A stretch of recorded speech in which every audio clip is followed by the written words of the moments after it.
আজ ভাবলাম সেমাই শুধু সেমাইয়ের পায়েসই সীমাবদ্ধ থাকবে কেন, তাই বানিয়ে ফেললাম সেমাইয়ের লাড্ডু। ঝটপট আর মুখে দিলেই গলে যাবে। মিষ্টির দোকানের ছাড়াই বানালাম একেবারে ঘরোয়া সেমাই লাড্ডু, তাও আবার ঘরে থাকা সামান্য উপকরণ দিয়েই।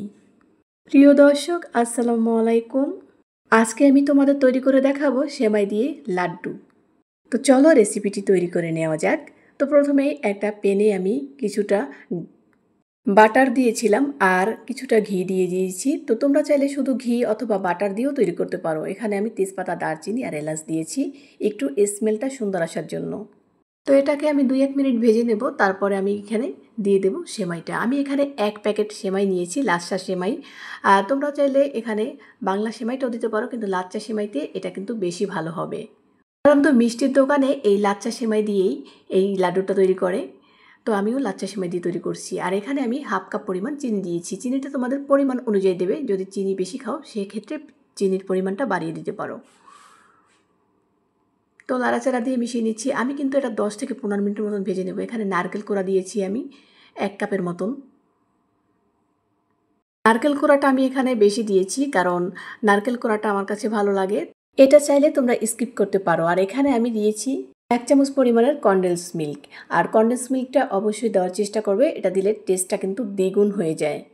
তারপরে আমি এখানে 1 কাপ পরিমাণ লিকুইড দুধ দিয়ে দিচ্ছি। আর লিকুইড দুধটা কিন্তু আগে থেকে জাল করে নেওয়া ছিল। তারপরে খুব ভালোভাবে মিশিয়ে এটাকে নাড়াচাড়া করে একদম 5 মিনিটের মতন আমি কুক করে নিয়েছি। তারপর এখানে কিন্তু আমি চুলাটা কিন্তু এখন এই অবস্থায় বন্ধ করে দিয়েছি। এটা হয়ে গেছে। আর একটু ফুড কালার দিয়ে দিচ্ছি সৌন্দর্যের জন্য।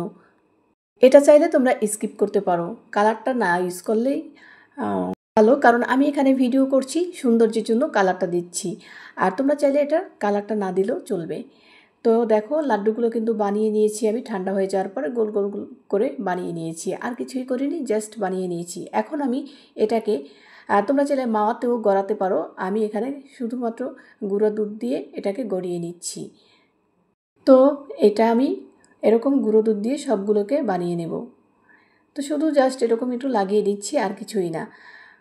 দেওয়ার ফলে দেখতে যেমন আকর্ষণীয় লাগবে এবং খেতেও দারুণ মজার হবে। চলো একটা লাড্ডু তোমাদেরকে একটু ভেঙে দেখাই ভিতরটা কতটা লোভনীয় হয়েছে, মাশাআল্লাহ। তো খুব সহজেই তৈরি করে নিলাম মজাদার সেমাইয়ের লাড্ডু। দেখেন তো কত সহজ আর মজার রেসিপি শেয়ার করলাম। একবার বানিয়ে দেখুন, সবাই আঙুল চাটতে বাধ্য হবে। একবার খেলে সবাই বারবার খেতে চাইবে। রেসিপিটি ভালো লাগলে লাইক, কমেন্ট, শেয়ার করতে ভুলবেন না। এরকম ঘরোয়া মজার রেসিপি পেতে আমাদের চ্যানেলটি সাবস্ক্রাইব করে পাশে থাকতে পারেন এবং ফেসবুক পেজটি ফলো দিয়ে রাখতে পারেন। আল্লাহ হাফেজ, আসসালামু আলাইকুম।